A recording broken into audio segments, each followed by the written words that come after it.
The following bill is eligible at 11:10 p.m. Is there any objection to considering the report at this time? Hearing none, the chair recognizes Mr. Patty.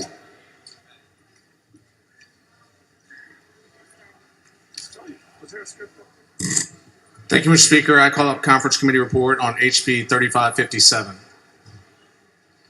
Chair lays out the conference committee report on House Bill 3557 and recognizes Mr. Patty to explain the report.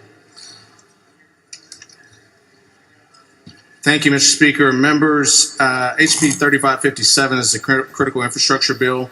Let me tell you what happened in the conference. It maintained the Senate language that separated the offenses into 4 categories instead of 2: actual completion of the crime and intent to commit the crime for damaging or destroying critical infrastructure and impairing and interrupting the operation of a critical infrastructure facility.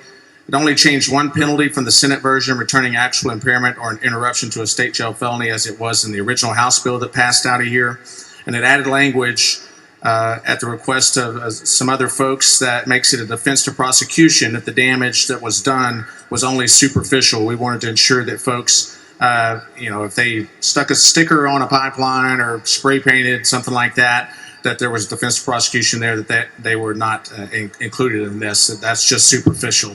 We wanted to avoid making that the case. Representative Zwiener, for what purpose? Will the gentleman yield for questions? Gentleman yield for a question. Be happy to yield for questions. Gentleman yields. Thank you so much, Chairman Patty. As you know, I've had concerns about this bill all session because I'm worried it might be used as a hammer against both landowners and peaceful protesters. With that in mind, I'd like to ask you some questions both about the content of the conference report and for legislative intent. Sure.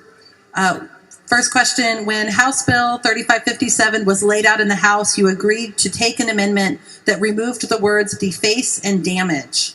The Senate version reinserted the word damage, but not the word deface. I would like to clarify that acts of defacement are distinct from damage, given that the original language had differentiated these actions. Is that your intent?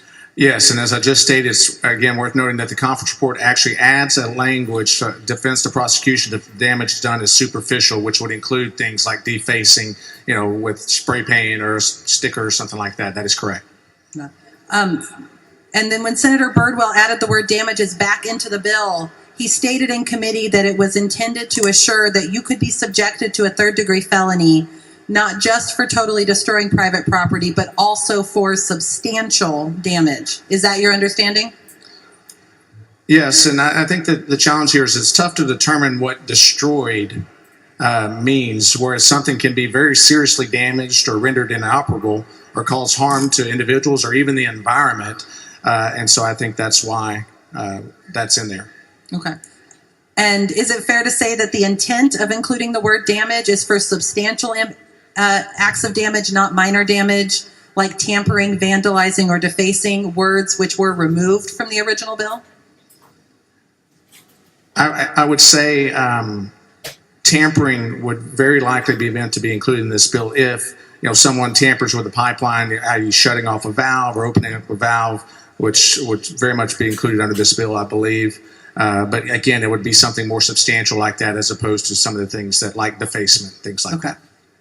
So the intent of this legislation is not to make acts such as graffitiing or stickering on critical infrastructure facilities a third-degree felony, just like kidnapping or arson. That's correct.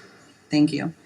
I'd like to move on to the section about impairing or interrupting operations. One of the Senate amendments moved impairing or interrupting operation of a critical infrastructure facility from a third-degree felony to a Class A misdemeanor with $10,000 fine. The conference report moved that back up to a state jail felony. Can you explain why impairing or interrupting the operations of a facility is worth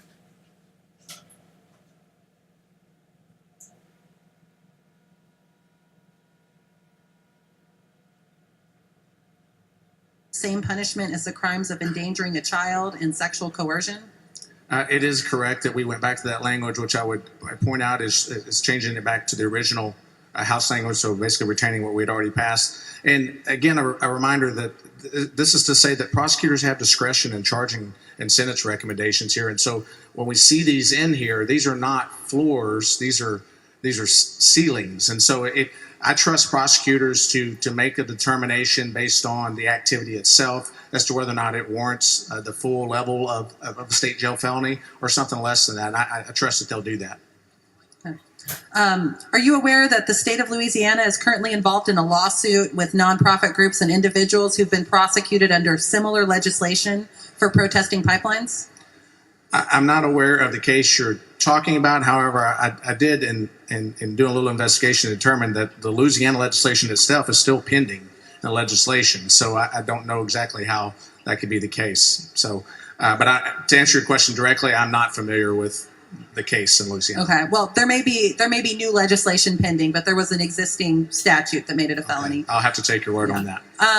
Do you see standard peaceful protest activities such as sit-ins or blocking a road as impairing or interrupting the operations of a facility under this law?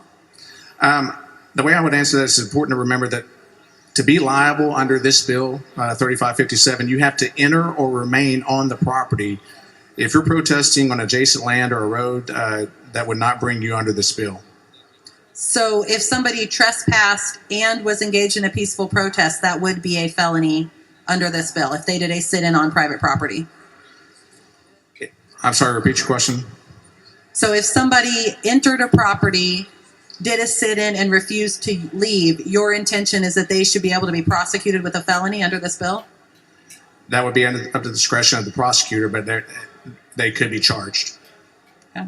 If they're in fact trespassing, again, to be clear, I want to make sure that I'm not misunderstood here. They would have to be, again, to be under this bill, they are actually trespassing and committing the acts. Now, I know you and I had a conversation about how this bill lacks some of the language that we see in the trespass statute about either requiring a property to be clearly posted, no trespassing, or that somebody has to be asked to leave before they're trespassing. That language isn't in that statute. Is it your intention that that same standard under the standard criminal trespassing statute apply to this legislation? Obviously, it is not in the bill as it is in that standard. But, the scenario I imagine here, too, if that's the case and someone maybe unknowingly is trespassing and they get asked to leave, they're made aware of that. I mean, I think in many cases they're going to do that, and it's not like they're going to be, charged at that point with that. I mean, hey, if you're on private property, we need you to leave. I think in most cases people are going to do that. Right. But to be clear, this statute does not contain language to allow for that at this time. To include the notice requirements, and yes, is that what you're saying? It does not. It does not include that. What about a situation such as a landowner blocking entry to their own property where there's been an easement taken under eminent domain? Would the landowner blocking that entry potentially be a felony under this bill? Potentially, yes. But again, prosecutors have the discretion on these cases on a case-by-case basis. But the easement agreement itself provides for the access for this easement. And so, whether or not they have access or not to that is governed under the easement agreement. Okay. I'd like to move on to the paragraph about the sections about corporations and associations. The first section does not state if it's a conviction for a misdemeanor or a felony if a corporation or association is pursued under this code. Can you clarify your intent there?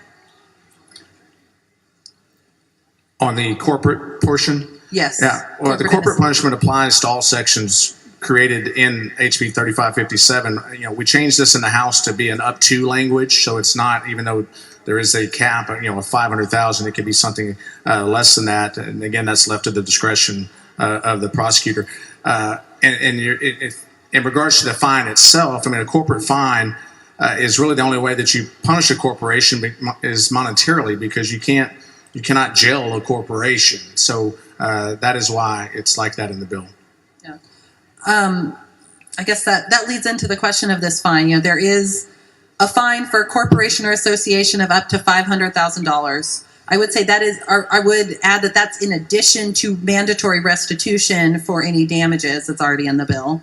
Can you clarify why such a discrepancy for a fine between the individual and a fine for a corporation or association? Because I think we both know that the groups who are most likely to be assessed a fine under this are nonprofits that are funded primarily by small member contributions. They're not the language says corporation, but we're looking at small nonprofits, not a big corporate behemoth. Sure. And again, I would go back to the discretion piece of what level between 0 and 500,000 that would be, and I assume that would be taken into account. But again, the corporate fine is higher because that's the only way you can punish a corporation. You know, unlike an individual, you or I can be jailed. A corporation cannot. Okay. I'll wrap up there. Thank you for taking the time for these questions. Representative Harless it. raises a point of order. The lady's time has expired. Point of order is well taken and sustained. Mr. Speaker, I move adoption. Mr. Patty moves adoption of the Constitutory Report. It's a record vote. Clerk, ring the bell.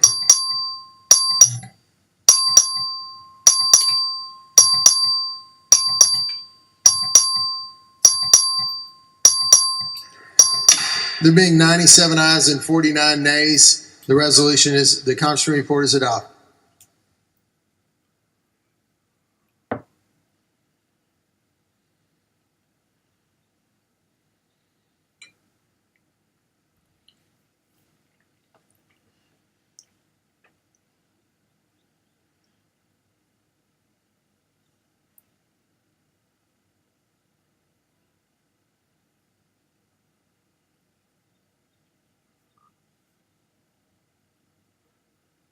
Mr. Turner of Dallas County. Mr. Speaker, I'd like to move the exchange between Representatives Patty and Sweener be placed in the journal for the record. Members, you've heard the motion. Is there any objection? Chair is none so ordered.